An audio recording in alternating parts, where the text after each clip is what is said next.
stand clear of the doors. Por favor, manténganse alejado de las puertas. To those guests who've just joined us, welcome. Our next stop is the Magic Kingdom. For those of you standing, please hold on to the handrails throughout our journey and stay clear of the door. Stay clear of the door.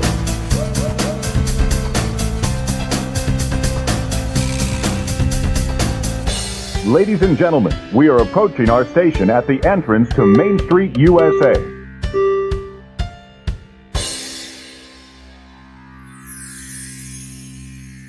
Welcome aboard the Monday Morning Monorail podcast. This is Justin Monorail, and this is episode number 245 of the Monday Morning Monorail podcast. Today is March the 31st, 2025, the last day of March, and we're on Living with the Landon Eve as we speak. Tomorrow, April 1st, 2025, will be Landon the Dawes Doan's 40th birthday. And more importantly, it's going to be the day that Landon Stephers and I attempt to ride Living with the Land as many times as possible in a single day. Will we lose our minds? Stay tuned to find out. But before we get there, we've got some Disney news to talk about. And I actually have one of my monorail co-pilots right here in the room with me today. Can you believe it? Stephers, I don't think we've ever recorded in person before. This is a new adventure, but welcome to the monorail. Stephers, how you doing? Oh, I'm good. We have recorded together, but it was in like a moving vehicle. Yeah. Like on location. We haven't like filmed in-house. Well, we're not even filming. We're recording in-house. You know what I mean? We're in our pajamas. We are. Peek behind the veil. We're in our pajamas. That's maybe too much behind the scenes for people. But yes, it's morning on Sunday, the 30th, as we speak right now, and we're going to be heading out to go meet up with Landon and the Smoking Hot Girlfriend in just a couple of hours. We'll be headed to Disney Springs, and there's a little meetup going on. If you're hearing this now, you missed it. Where were you? I missed you. Yeah, we definitely missed you. I hope that, but if you did come out, thanks for coming out. It was great to see you. You looked so good, by the way. So I like good what you person. did with your hair. I hate us. But it's fine. Yeah, but I mean, a lot of big stuff coming. The next few days are going to be a lot of fun. So today, as you hear this yesterday, Sunday, meeting up with some friends over at Disney Springs to do a little mini monorail meetup. On Monday, Tuesday, we've got the Living with the Landon event. Monday, we're going to Magic Kingdom. Yeah, we are. Because one of the things that we realized as a podcasting team is we have no pictures of the three of us that we actually posed for together. Correct. There's a couple of pictures that are like candid shots where we happen to all three be in them. Correct. But that's it. That's all we've got. So we're getting some ride photos tomorrow. We'll probably get some cast member assisted photos in front of the castle and maybe in some other locations, but I'm really looking forward to that. Stephers, when's the last time you went to the Magic Kingdom? How long's it been? The last time I went to the Magic Kingdom was, oh my gosh, it wasn't the Christmas party a few years ago, was it? There's no way. There's no way I haven't been to the Magic Kingdom. Have you been since Happily Ever After came back? Because if not, we're definitely staying for fireworks tomorrow. I haven't seen we saw Fantasmic instead of me staying for Happily. I chose Fantasmic over Happily Ever After. There you go. Wow, that's disrespectful. Yeah. I have ridden Tron, so I've been back since Tron opened. Okay. But I haven't seen Happily Ever After since it came back. Okay. And you haven't ridden Tiana's Bayou Adventure. Correct, and I have not ridden Tiana's. You haven't seen the new Country Bears? No. Which we should do. We should make Landon do it. I know. We should. Absolutely. We should make Landon do it. I think we'll have leverage because we can outvote him. Tomorrow. We can. Yeah. This is the great thing about having 3 podcast co-hosts. 2 against 1. Sorry. Okay. Well, then we'll put it on the list. I think we should make a point to do like things that have not been done in Magic Kingdom for both of you. Mm-hmm. Because how can we say we're legitimate Disney influencers and podcasters if you're like, I've never seen the Country Bear Jamboree? Well, I've seen... I'm talking about Landon. I was going to say, I've seen the OG. Landon, on the other hand, is a little, it's fine. But I think he'll like the new version of it. I don't think he would have liked the old version, but I do think he'll like the new version. Yeah. So we'll see. Good. It's really fun. Have you seen PhilharMagic since they added Coco to it. Yes. Okay. I made that a point to go see. Also, it was a really good AC break. Yeah. Okay. So that's good. Let's see if there's anything else I can think of. Have you ridden the train since it's fully reopened? No. So we should do that. We should do that. Okay. I think I was going to ride the train, but then timing it was not a thing that I could like put into the thing. Oh, we get to see the lack of Astro Orbiter. That's true. Yeah. The missing Astro Orbiter attraction. Yeah. I was going to say ride vehicles, but no, it's the whole thing. The whole darn thing is missing right now. Yeah, that's true. So, okay. A lot of fun stuff. I know you're thinking about getting a I Lava You float tomorrow. Yes. So we're being smart. Budget saving tips. Listen here. You know, when you all want travel tips, you can bring your own food to the park. So we got some deli meat and we're going to make some sandwiches to save money. But I did want to at least get a couple of Disney bubble snacks. So I think the I Lava You float will be nice because it's a nice little Dole Whip. And because they messed up the waffle and I can't get my breakfast waffle. And that's okay. Yeah. From Sleepy Hollow. Sleepy Hollow changed up the chicken and waffle. It's fine. I mean, it's still there, which is good. They didn't take it off the menu. It's just like a normal waffle with stuff on top, and that's not like the taco you could walk around and eat. Yeah. I know. It's a sad day. Change is tough to, handle and deal with sometimes, but we'll figure it out, I'm sure.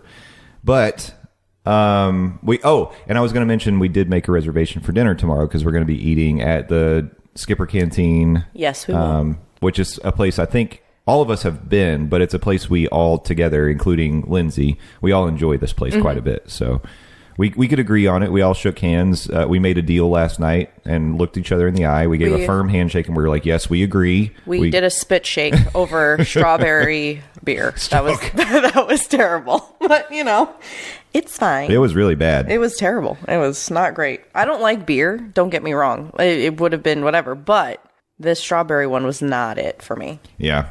I think it could have been done in a much different way. And maybe, so they could have taken a cue from the Alani you're enjoying today. Correct. Put a little citrus in there. Give it a little bite. It tasted like medicine, that strawberry. It was called a strawberry blonde. And by the way, it came from a place called Celebration Brewing, which is near Disney, on Disney property. So if you're looking for like a nice little brewery location with some TVs so you can watch some sports, you could check out Celebration Brewing. This is not an ad. Not an ad. We're not sponsored. It was good, though. We enjoyed it, except for the strawberry blonde. Don't get that. But, yeah, we are going to pack some sandwiches for tomorrow, and I was thinking Tuesday, just because that can save us a few Disney dollar-y dues. And I always recommend this to you all, the Monorail family, because I mean, you're always having to make these decisions about like, do we splurge on this dinner? Do we make a table service reservation for lunch? Like, how do we allocate our time and money? Taking food in the parks is one of the ways that you can kind of hack the system a little bit because they let you bring anything in. And if that's something you're thinking about, don't forget, you could place an order for grocery delivery to your resort through Vacation Grocery Delivery, and that is vacationgrocerydeliveryfl.com. Yes, they are partners of ours. They're an affiliate. We do have a code you can use. That's dismornings.com on checkout, which will give you $5 off any grocery order and $10 off any 2 items of the Magical Extras. Really cool stuff. Check them out. The fine print is $25 delivery fee plus 5% service fee. There's a $20 activation fee that does apply, but will be refunded after you make your payment for your order. Make sure you do it 3 days ahead of the day you need your groceries delivered. And that's what I was going to say about that. So that way you can make sandwiches and take them in the park and enjoy a little bit of a cheaper meal from time to time. True. Diz Mornings. With an S. Diz Mornings at vacationgrocerydeliveryfl.com. Okay. So, Stephers, this is going to be a pretty informal recording we're doing, and I'm hoping that we're going to take the recorder with us. I hope to remember to take it with us today, so that maybe we can throw in some other stuff and get Landon involved in the show as well. But let's talk about some news, and then maybe we can get to some live on the scene reporting from Disney Springs later on. So let's dive right in.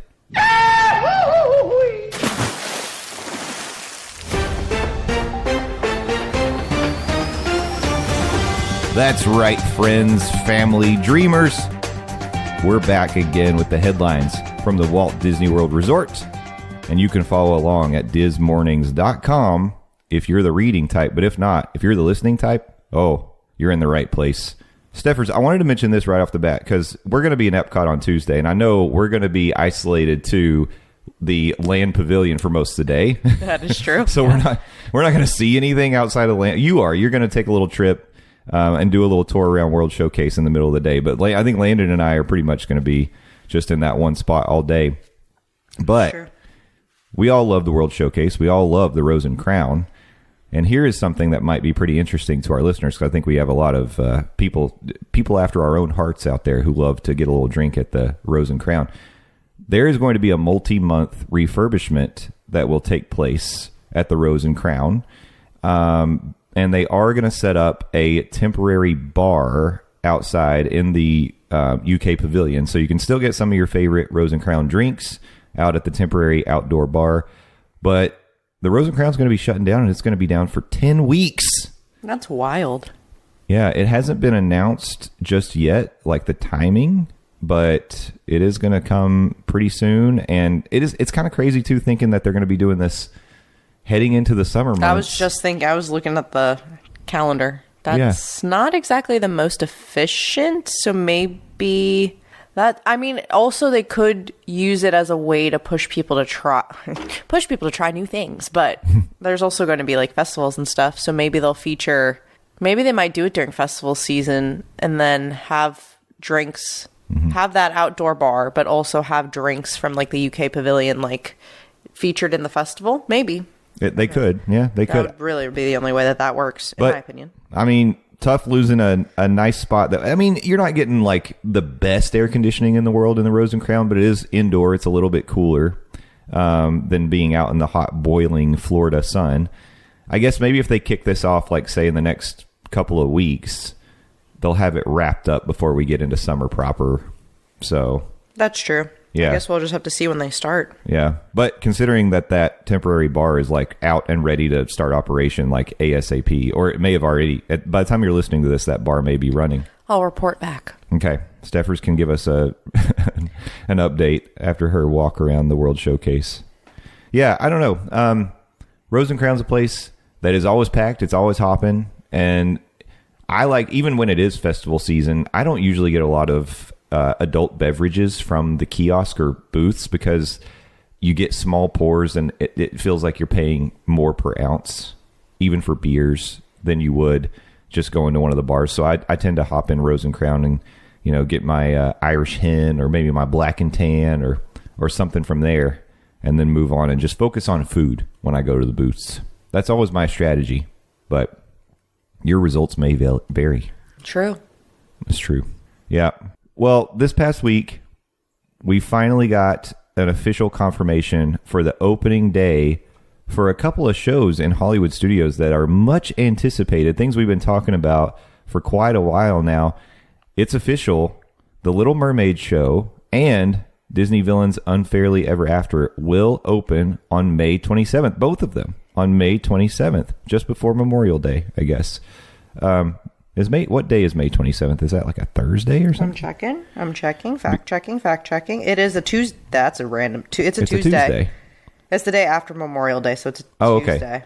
The day after Memorial Day. That's interesting that they're waiting till after a holiday weekend to open it when they could literally use, well, I guess the crowds, but also why wouldn't you open it during Memorial Day so you could split the crowd for two different places? Interesting. Yeah. All right. Whatever, Disney. Interesting choice.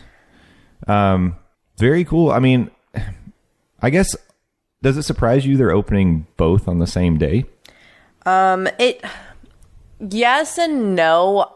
So we talked about this briefly, I think yesterday or early. I don't even know what day we're in anymore. We were talking about it. And I know we talked about it on a different pod about how they need to announce that, like, we don't know what's real until they announce a date for it. I think this is maybe I'm like projecting, but maybe I'm not. I feel like this is their way to say, hey, I know Epic Universe is opening, but we're still going to make good on our promises and show that they can do more than one thing at a time, kind of thing. And it's not like a competition. I just mean like to provide value, because I mean, I most of our listeners, I would think, do go to both parks.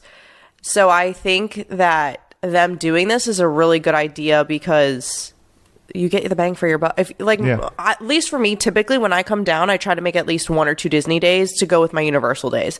So the fact that you can also now see either show, both shows, make time, like whatever, I think that was a really good idea on Disney's part. I will say, I hope they have enough, like if there's anything technical issues, which happens with shows or like any new attraction, I hope that they have enough like bandwidth to kind of deal with it. But I think this is great. I think, especially with the Little Mermaid show, I think we've all been waiting for it for a very long time. So it's one of those things where it's like, yeah, it's finally here. Yeah. I'm pretty excited. I mean, I loved the old, I thought it was kind of, it definitely felt dated, but the old Little Mermaid show was really fun. I don't think I've ever seen it. I think we had this conversation when it first closed. I don't think I've ever seen it, but I do think I want to see the new show. Yeah. Like because after we watched, because typically I don't see shows like the shows at the parks, but after we saw the Finding Nemo show, I was like, oh, I really should make more time to see more shows. So I think this is one that I'll definitely want to see. And I'm also interested to see what the Villains show looks like, because I think it'll be a good teaser to either what villains we'll see in the Villains Land, or like what we can expect from kind of the concepts that Disney is cooking up. And I know that it's just a show, so how am I going to get a concept? I just think we'll know like what direction they're going to take that, whole thing. I'm excited. I hope Hades is involved. That's all I got to say about that. I would say you probably are going to get Hades in this show. Excited. Yeah. I'm so excited. Yeah. So here's what we know. The Little Mermaid show, when it opens, it'll be familiar, but there will be some changes to it. So it's going to be called The Little Mermaid, A Musical Adventure. Guests can expect some new props, new puppets, and even some new songs when compared to the old version of this show. Here's actually Disney's announcement right here. Life will be the bubbles this summer at Disney's Hollywood Studios when The Little Mermaid, A Musical Adventure opens. Journey under the sea with Ariel and friends starting on May 27th, 2025. With this all-new theatrical production inspired by the Walt Disney Animation Studio classic, The Little Mermaid opens to fantastic applause. This fully reimagined show will take the audience to Ariel's treasure trove, keeping the lively puppets, props, and scenery center stage. But new to this production, get ready to be dazzled with the new digital puppetry and jaw-dropping effects, plus the addition of new to the show songs. No need to hold your breath. May 27th will be here before you can shake a dingle hopper. Wow, okay, watch it. Watch it, Disney. Dingle hopper is literally a fork in the movie. Let's not be talking about shaking dingle hoppers. I have a question. Maybe this is like a listener opinion. Like I think I want to know what people think. I think I know the answer.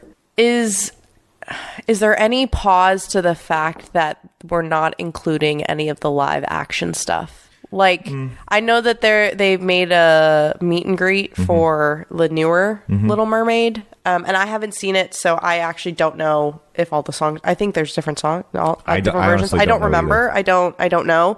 I think I'm in. I mean, animation. So I'm assuming like that's why they were focusing on the animation part of it. I'm just wondering if Disney's going to get any kind of feedback in that regard for it. I mean, I don't know what the show's going to look like, so really there might not be, like, it might just focus on the original and call it a day. Yeah. But I'm just thinking like it's interesting that they didn't kind of try to incorporate that into it. However, I'm excited because listen, after that Finding Nemo show, my world has changed. Yeah. So I'm glad that opened your horizons a little bit. It really did. It really did.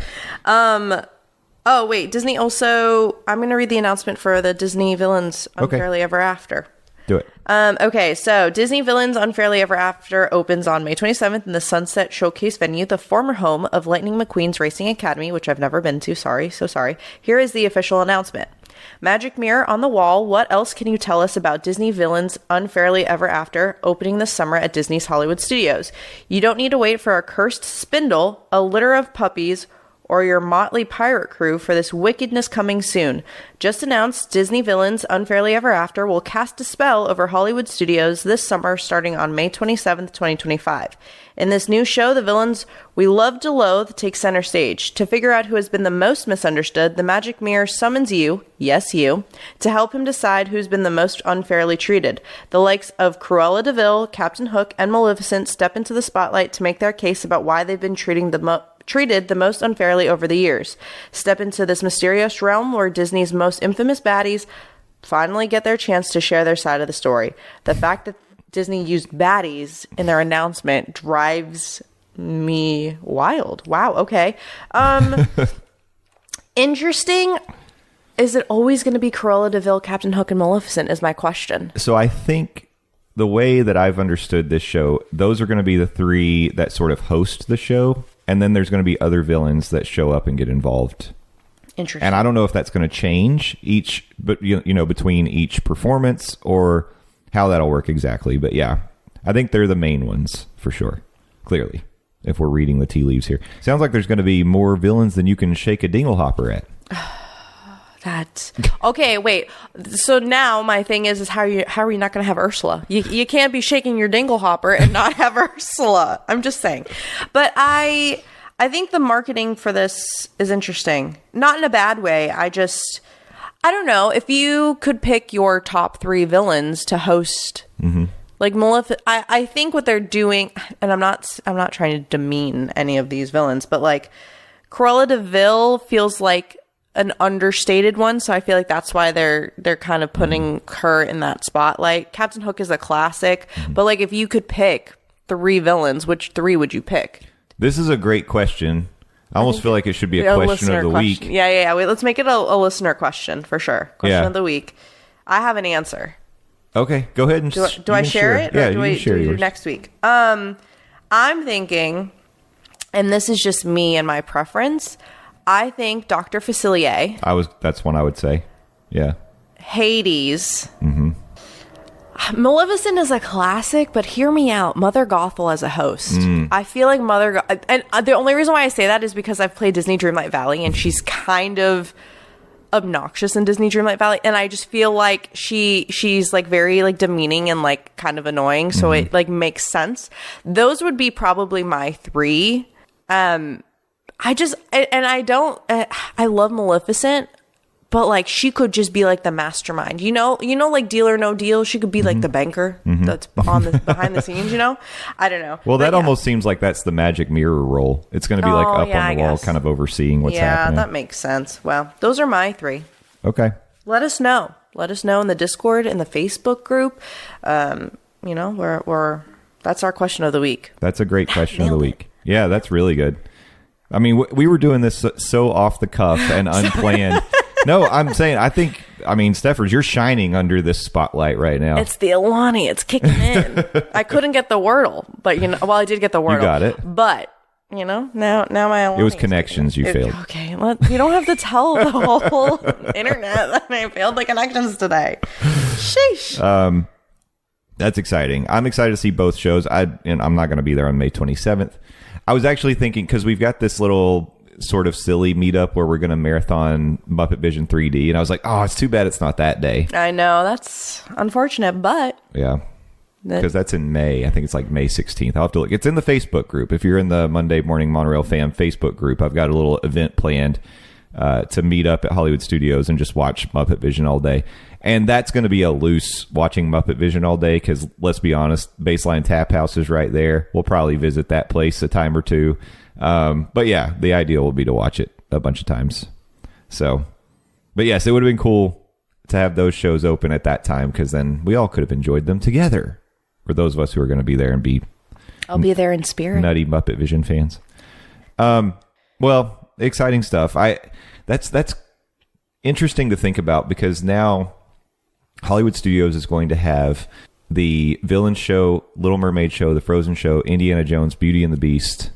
5 It's giving studios. I think, yeah. and I think that's interesting that you're bringing that up because I was thinking about it, and studios is about like Hollywood and then studios. It's very much a show. Not that I don't want rides, but I just think that they're really leaning into that, and that's really exciting. That's good. Yeah, especially if the shows are good. But I guess we'll see. But I mean, everyone loves the Frozen show. Everyone loves the Beauty and the Beast. Like the execution, especially when there's like live actors and stuff. I think people really enjoy those. And not to throw some shade at some parks, but Hollywood Studios and Epcot, like the reflection of the sun off of that pavement hurts sometimes. So it's nice to have like the breaks of the AC. Yeah. And having seats. I think it's a really good use of the spaces for sure. Yeah. Beauty and the Beast and the Indiana Jones show are both outdoors, but they're covered and they have big fans that are always going. So it still feels like you're in the humidity. It's still warm, but it's a relief. It's better than just being out in the blazing hot sun for sure.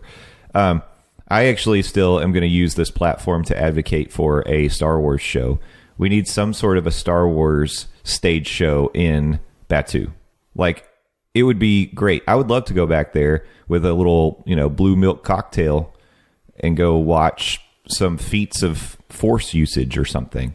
Hear some stories from Yoda. I don't know. I think there's a lot of different things you could do with a Star Wars show. I think they could do a Jedi Academy. Yeah, they could bring back something like that. Get the kids involved. It doesn't even need to be. It genuinely doesn't even need to be just like a family show. Obviously, I guess all shows are mostly family shows, but I think they could really lean into like a, I don't want to say like the storytelling with Deadpool kind of vibe, but like they could do where they rotate stories maybe and tell like classics of like the classic Jedis or something or something like that. Yeah, they could. That's a good idea. Disney, I'm just saying. They could do it just like they do Enchanted Tales with Belle. Mm-hmm. I slow down when I say the name of that attraction because I always want to say Enchanted Tales with Bale or something. I say it really weird. Anyways. No, that's a good thought. So you bring people up that play different roles in the story. Yeah. Yeah, that would be really good. Mm-hmm. It's a great idea. I have great ideas sometimes. And Disney has been known to just basically copy-paste a formula from another attraction and reuse it. So no one's going to be upset to go up on stage and hold a lightsaber and wear a cloak. That's what I'm saying. I think that would be a great idea. Or, hear me out. All right, I'm double dipping here. You take the concept. This won't be fully executable. You take the concept of disaster. Right? Mm-hmm. Right? And you put the audience into the movie, but it's really just the story of Star Wars. And then you have different audience members play different. Oh, that's fun. Different Jedis. That's fun. Or like whatever, and you just or you like make your own version of Star Wars. So this is actually really, this would be blending in the old school vibes of studios, because eventually what you're saying is like piece it all together like a movie. Yes. So you'd be showing people the behind the scenes, here's how we do the special effects for Star Wars. They wouldn't do that in Batuu. No. Because Batuu, you're actually supposed to be there living. Yeah. But if they had, somewhere between Star Tours and, Batuu, before you go in there, of course, that's going to be the Monsters, Inc. land. Well. But there is an opportunity there. That's interesting. So I like that idea. I was also thinking while we're talking about the joint storytelling kind of thing, bringing in audience members to come up, they could change that story. It could be different stories from Star Wars. Like, imagine going up and being like, today, children, we're going to tell the story of Anakin and the younglings. Yeah, I think it would be really great, like in terms of like, because you could shuffle it, especially since they're adding new scenes to like Star Tours and stuff. Or is it Star Tours? Yeah, Star Tours. Sorry, I was thinking Smuggler's Run for 2 seconds. Well, they're changing Smuggler's Run too, so. Yeah, so I think like that would fit in. You just have the same narratives and just pick a punch bowl, pull a number, and call it a day. That's what we're doing. I think you're glossing over what I'm suggesting. I know. I'm letting it go. I'm letting it go. I don't listen. Bring one angry teen up to play Anakin. Yes, and lots of toddlers. And great. Then you say, Anakin, swing away. I was letting it go because I didn't want it to be that aggressive. For legal purposes, this is a joke. Oh, I would love it. That'd be fun. So funny. But like plastic lightsabers, not like real. Or like lightsaber. foam. Yeah, foam. Well, I think you have to have either foam children or, I guess foam lightsabers would work too. Oh, but sorry, I just got real. Wild. That'd be so funny, but I think it'd be funnier if the kids just like bum rushed. Yeah. Take him down. They can be change so the funny. story. Yeah, that'd be so funny. The younglings win this time. I don't think the younglings will understand that part, but that's okay. Yeah, well, that's true. How old? I think we've had this conversation. How old were you when you first saw? Star Wars? Yeah, like also I guess if you have kids, like how old would you wait until you let your kids see Star Wars? I think you're asking the wrong person. I know. Because for me, Star Wars was always a thing for me. I don't remember a time when I didn't know Star Wars, but it was of course the original trilogy. Yeah. And then for my kids, it was something that in my mind I'm like, oh, they're seeing Star Wars day one. Okay. Well, all right. You know, it was always around for them, so they probably feel the same way. But yeah. Now, if you're asking a reasonable person, they might tell you, why would you rot their brain with some fantasy sci-fi? Is it rotting brain? I don't know. Not for me. I think it's a tale as old as time. That was a really good... Anakin and the younglings. I hate it here. Are we moving to Magic Kingdom? Let's do it. All right. Walt Disney World has announced a refurb or an update to a beloved ride. Well, I mean, it's beloved to me. I don't know. Buzz Lightyear's Space Ranger Spin in Tomorrowland will be closing this summer. Wow, they're doing it in the summer again for a significant update to the ride. The 26-year-old attraction will be closed starting in August and remain closed into 2026. So if you have a trip planned, keep that in mind as updates are being made to the ride. So what is changing? Scrolling. New updated ride vehicles with new blasters and a new scoring screen. Wow, I have to say that really slow. The ride will also receive updates including new targets to shoot at with animated effects. Here is the official announcement. Calling all Space Rangers. Exciting updates are on the horizon for Buzz Lightyear's Space Ranger Spin at Disney World's Magic Kingdom, including a new show scene, updated ride vehicles, and gameplay enhancements. Here's what you can expect from this iconic Tomorrowland attraction next year.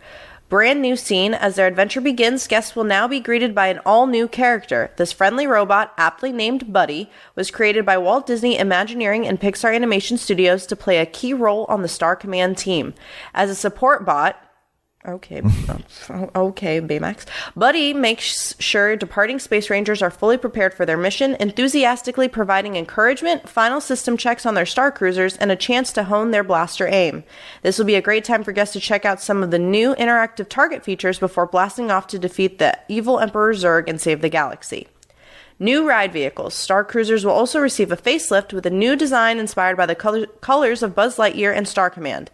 Each enhanced vehicle will also now come equipped with video monitors that provide real-time scoring updates and other exciting features. This is the big one, this next one.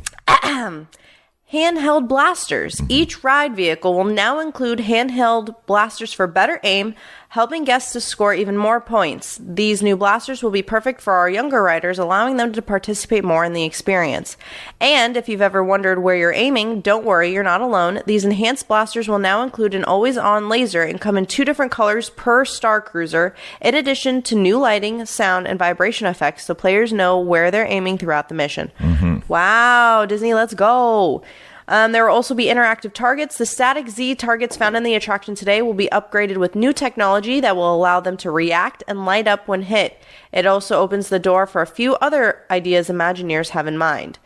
Work on these updates recently passed an important milestone as fellow Imagineers were invited to participate in a playtest of the new targets, blasters, and gameplay ideas. Playtests are a critical part of the design process where the project team is able to try out variations of a concept in a real-world setting, getting critical insights into which ideas work best and how the experience can be improved. It's all a part of delivering an out-of-this-world experience for our guests. So it looks like it's a sleigh, but just note that this is going to be like an extended closure, which sounds great to me. I'm excited for this. I think MIB needs to take note. I think wireless blasters, different laser colors. I think that would really enhance the experience. I don't think these are going to be wired. It looks like they're still wired, but at least they're not stuck to the ride vehicle. Yeah. That's what I mean. Handheld kind of. So that's going to be a big help because especially, there's only one joystick in each Star Cruiser where you can turn the vehicle and, change what you're looking at or change your perspective. And the person who's not controlling it is at a big disadvantage. Yeah. Trying to get their angles and aim. Now that won't be as much of a concern. I use that as an excuse for maybe why I've always sucked at Buzz Lightyear Space Ranger Spin. But honestly, it's just because I can't hit the broadside of a barn I think with those lasers. Yeah, I think you're either you excel at Men in Black or you excel at Buzz Lightyear, Space Ranger Spin, and or C, you suck at both. Well, and that's me.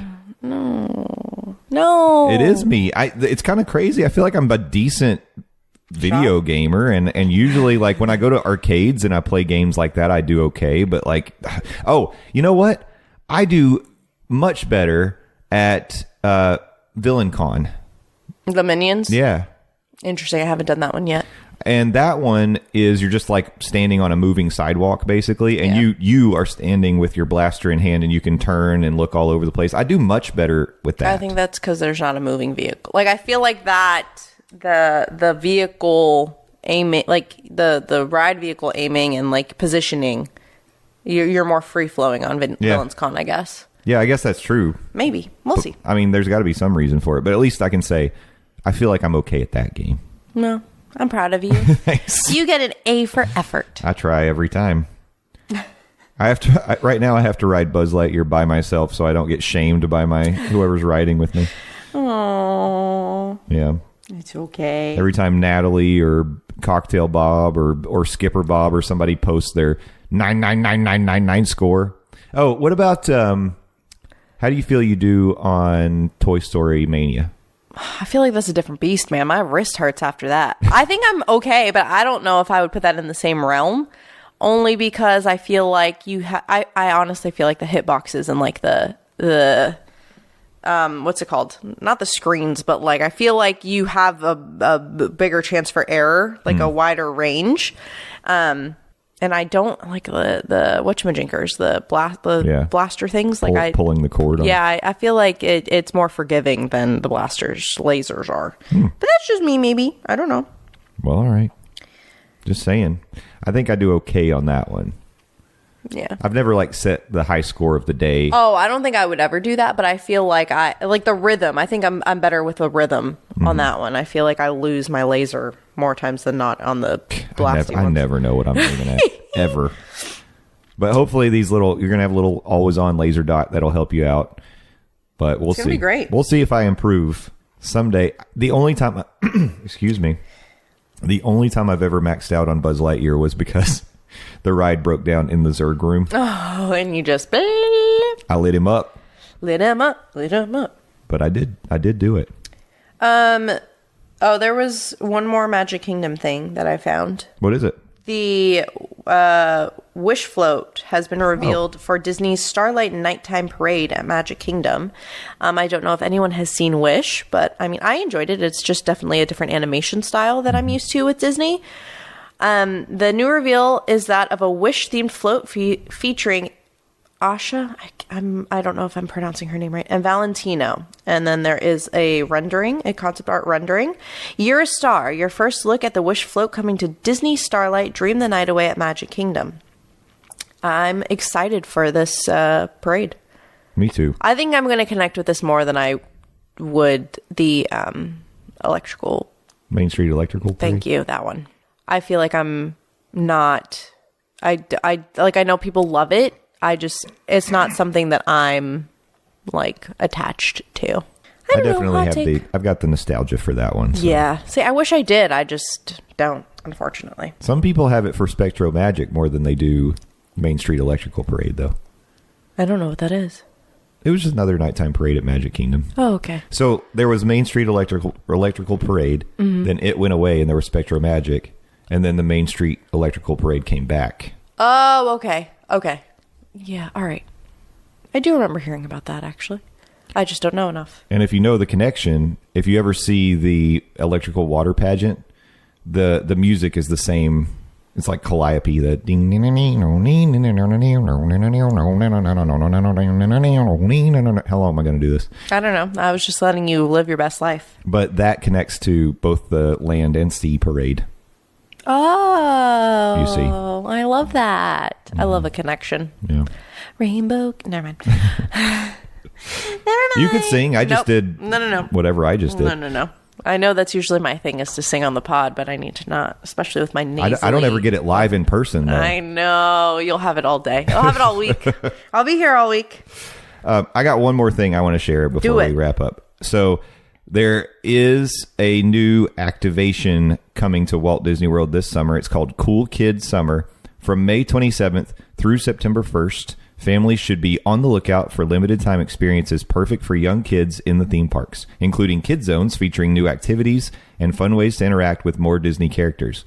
There will be pop-up entertainment offerings, games, music, dancing, and other adventures to help your little ones make those core Disney memories.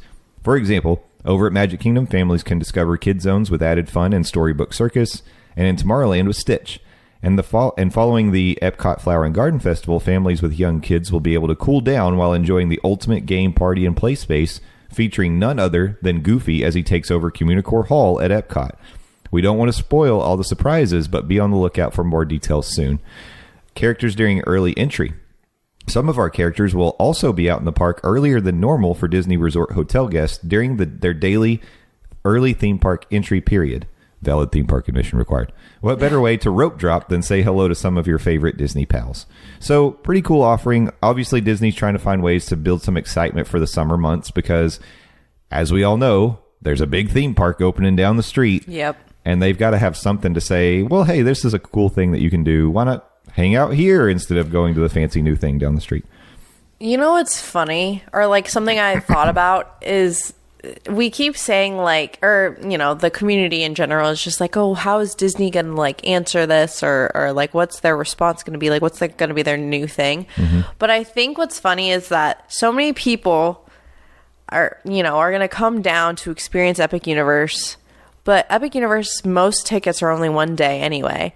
So, like, if you're taking a quote-unquote once-in-a-lifetime kind of trip, you're going to want to get the most out of that experience anyway. So why not go to Disney? Like, I feel like we feel like Disney needs to answer to something, but I feel like people are still going to want to go and get, like, the whole, like, Central Florida experience from it.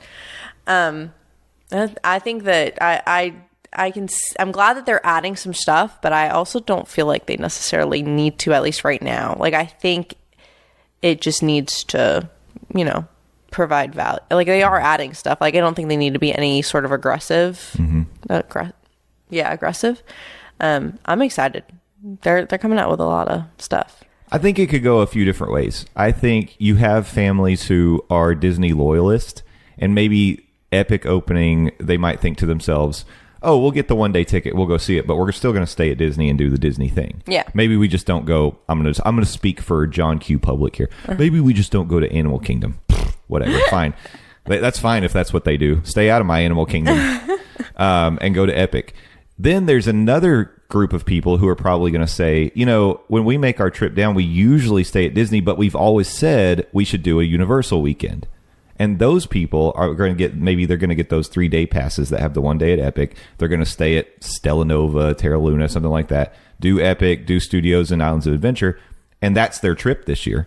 And actually probably going to be more affordable than their usual trip to Disney. But they're going to get that taste of Universal where they haven't done that in the past. I think there is going to be some of that. And they're just going to say, we'll do Disney next year. So, and then there could be people that, stay off property and do a little bit of both. But I think you're right. I think in general, the idea is you're increasing demand for travel to the Orlando area, and Universal and the park, Epic specifically, have limited capacity.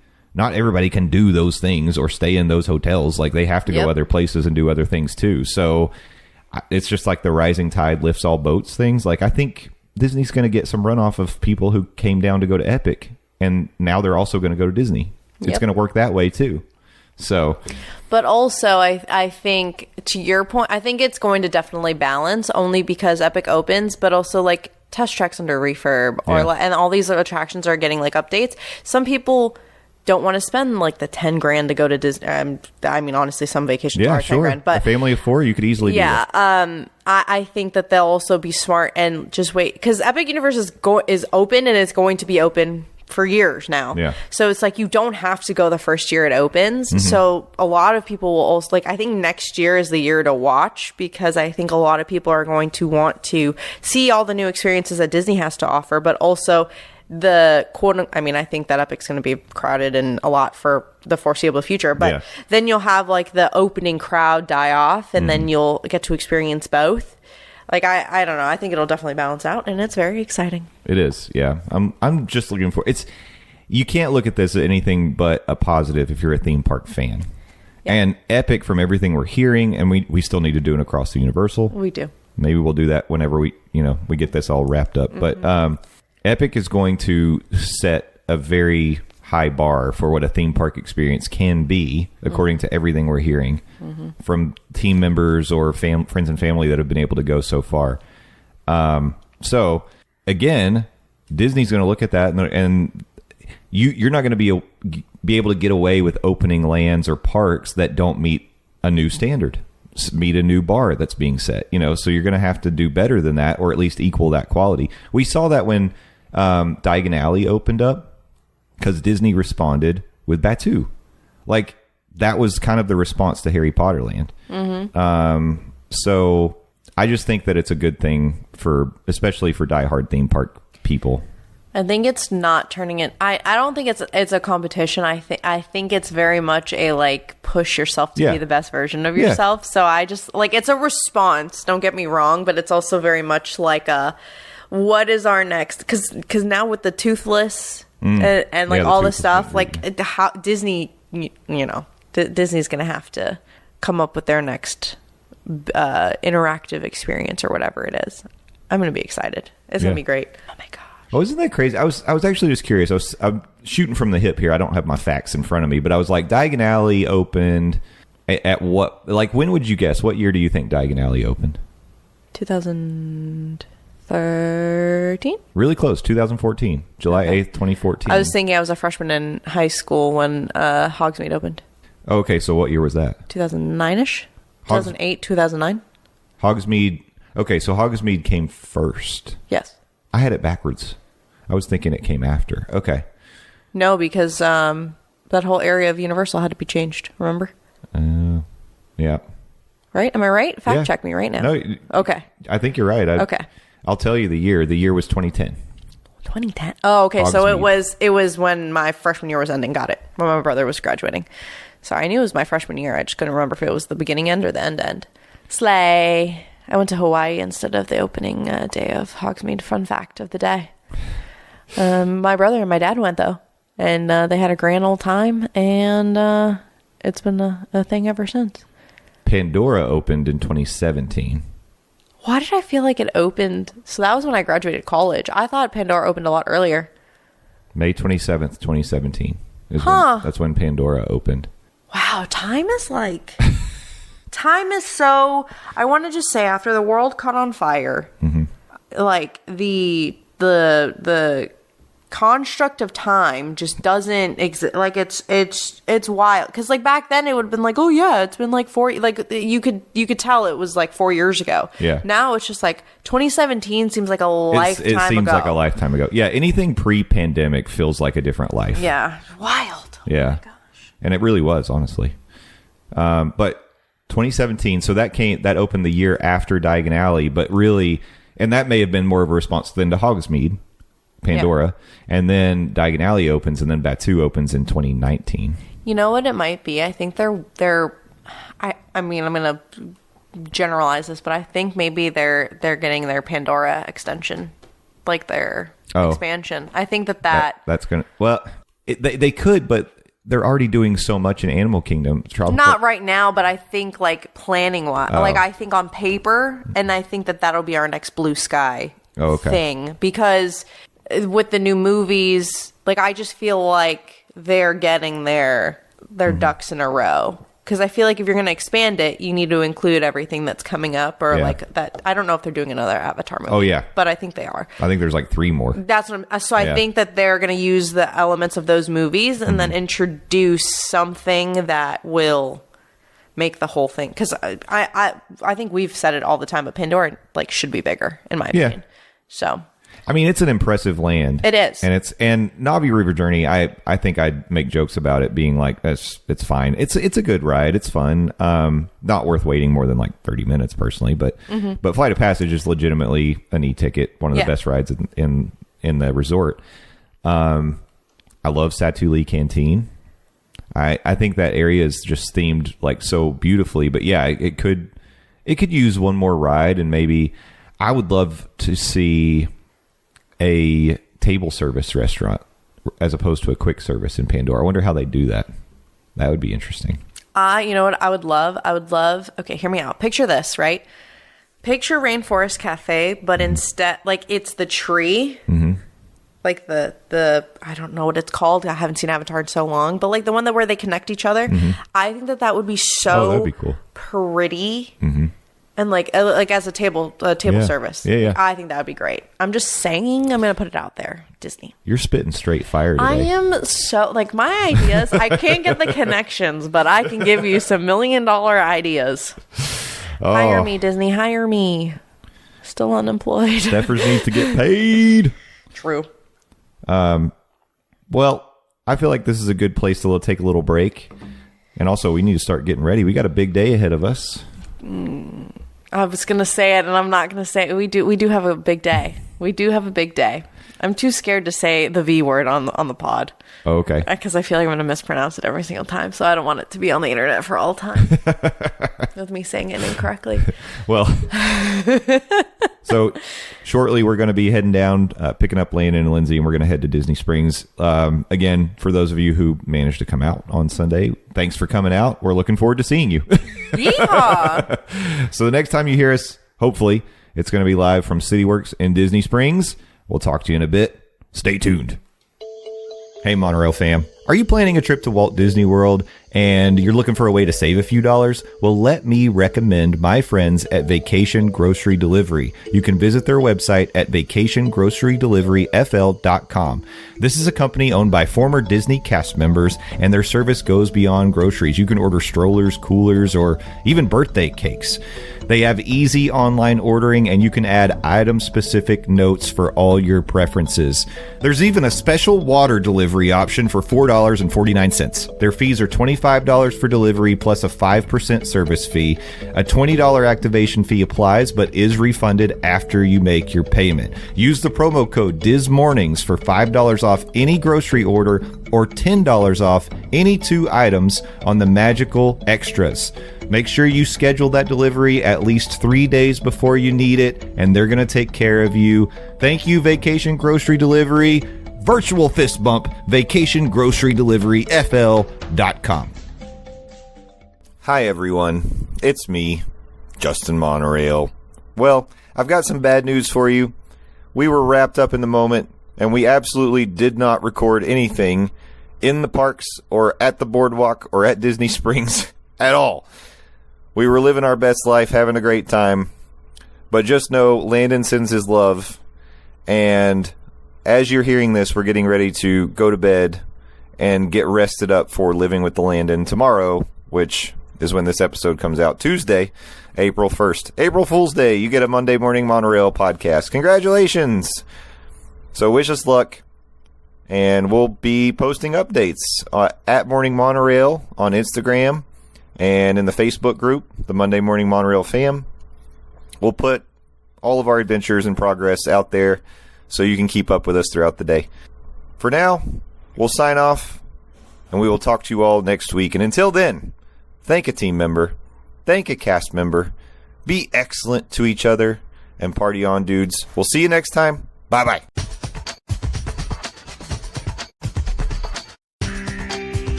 The Monday Morning Monorail podcast is part of the Diz Mornings Network. Visit DizMornings.com for Walt Disney World news, rumors, trip planning advice, and our blog. You can also visit our merch shop and look good when you're traveling to the parks. Don't forget, if you're looking to book a vacation, you can fill out a form on the DizMornings.com website, and Nate or Stephers will reach out and help you get a great deal and take the stress away from booking your next trip to Walt Disney World, Universal, or beyond. Again, visit DizMornings.com for all your Monday Morning Monorail and Diz Mornings needs.